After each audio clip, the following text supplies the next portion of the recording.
السلام علیکم عزیز طلباء، کیا حال ہیں؟ امید ہے سب خیریت سے ہوں گے۔ اللہ آپ کو اپنی حفظ و امان میں رکھے۔ جی آج ہم ویڈیو بنانے لگے ہیں، وہ 8601 یا 6400 دونوں ایک ہی کورس ہیں، اور اس میں جو ہے اہم کویسچن جو ہیں وہ بتائیں گے۔ جن لوگوں نے ابھی تک ہمارا چینل سبسکرائب نہیں کیا، سب سے پہلے اسے سبسکرائب کر لیں تاکہ آنے والی تمام ویڈیوز آپ کو ساتھ ساتھ ملتی رہیں۔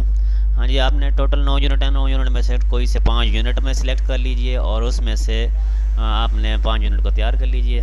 یونٹ نمبر 1 جو ہے آپ نے اس میں کرنا ہے مؤثر تدریس کا تصور۔ آپ نے یہ دیکھنا ہے سب سے پہلے ایک آدھ اس میں سے تعریف کر کے، اس کے بعد مؤثر تدریس کا تصور، اور دوسرا نمبر پہ جو آپ نے پوائنٹ کرنا ہے آپ نے وہ اس میں ہے کمرہ جماعت کا سازگار ماحول۔ یہ پوائنٹ کر لینا ہے، یعنی اس میں استاد کا کیا کردار ہوتا ہے، اور تیسرا جو ہے اس میں مؤثر استاد کی خصوصیات جو ہے یہ کرنی ہے، اور چوتھا جو ہے اس کو رہنے دیجئے، اور بس 3 سوال یونٹ نمبر 1 میں سے کر لیجئے۔ یونٹ نمبر 2 میں سے سب سے پہلے یہ لیسن پلان کی ضرورت و اہمیت، اس کو کر لیجئے، اور دوسرے نمبر پر اس میں جو ہے بس اس میں ایک ہی سوال ہے، اور ٹوٹل اسی کا یعنی کہ جو ہے یا اس کے سب کی طریقے آئے گا یا اس کی ضرورت و اہمیت آ جائے گی، ان دونوں میں سے کوئی ایک کویسچن آنا ہے۔ ٹھیک ہے جی، یونٹ نمبر 3 جو ہے محرکات کی موٹیویشن کسے کہتے ہیں، تو اس میں آپ نے اس کی موٹیویشن کی تعریف اور اس کی اقسام ٹائپس کر لیں گے، نمبر 1 سوال، اور نمبر 2 جو ہے اس میں افیکٹرز جو ہیں جو عوامل ہوتے ہیں اثر انداز ہونے والے، اس کو بھی کرنا ہے آپ نے 2، اور اسی میں یہ کلاس روم کی موٹیویشن کی ٹیکنیک بھیجیں گے۔ یہ بس یہ 3 کر لیجئے، ٹائپس کر لیجئے، افیکٹس کر لیجئے، اور اس کی ٹیکنیکس کر لیجئے۔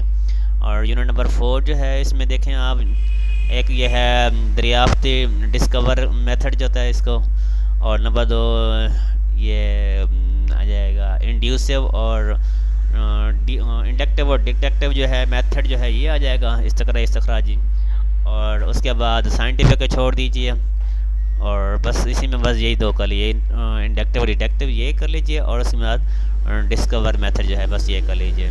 ٹھیک ہے جی، یونٹ نمبر 5 دیکھیں، اس میں آپ اس میں گروپ پروجیکٹ جو ہے یہ کر لیجئے نمبر 1، اور ایک ہے انفرادی گروپ اور ریسرچ، یہ 3 ہی پوائنٹ ہیں، 3 میں سے ایک ہی کویسچن آنا ہے لازمی۔ بس یہ 5 پوائنٹ کا 5 یونٹ پہلے ہی تیار کر لیں تو کافی ہے۔ مزید اگر دیکھنا چاہیں تو یونٹ نمبر 6 میں سے آپ نے یہ کلاس روم ڈسکشن کیا ہے، اور کلاس روم ڈسکشن کی اقسام کون سی ہیں، اور یہ خصوصیات جو ہیں، بس اتنے کر لیجئے۔ یا اس میں بعض کا یہ بھیجتا ہے سوال پوچھنے کی پریکٹس کرنا، یعنی سوال کیسے پوچھے جاتے ہیں، یہ 3 پوائنٹ کرنے کافی ہیں۔ بلوم ٹیکسانومی کو چھوڑ دیجئے، اور اس کے بعد باقی چیزیں چھوڑ دیجئے۔